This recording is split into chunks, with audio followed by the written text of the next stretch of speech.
The port city of Kherson has become the latest flashpoint in Russia's invasion of Ukraine as the crisis enters its second week.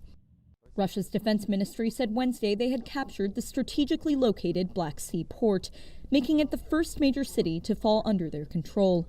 But just hours later, an advisor to Ukrainian President Volodymyr Zelenskiy said their troops were continuing to defend the city.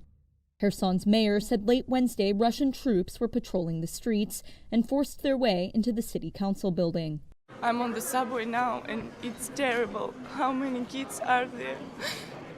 Meanwhile, in Ukraine's capital, Kyiv, thousands of residents have continued sheltering in metro stations away from Russian missile and rocket attacks.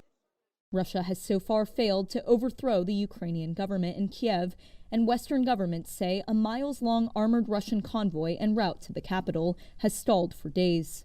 But thousands have been reported injured or dead, and nearly 1 million people have fled the country.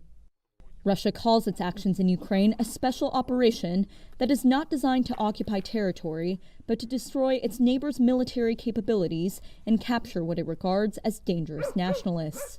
As international sanctions on Russia continue to build and companies from Apple to Boeing pull out of the country, Western powers fear Moscow may resort to far more violent tactics out of frustration with the stalled invasion. Pentagon spokesman John Kirby said Wednesday it would postpone a scheduled intercontinental ballistic missile test to de-escalate tensions after Russian leader Vladimir Putin announced it was putting its nuclear forces on high alert. We recognize at this moment of tension how critical it is that both the United States and Russia bear in mind the risk of miscalculation and take steps to reduce those risks.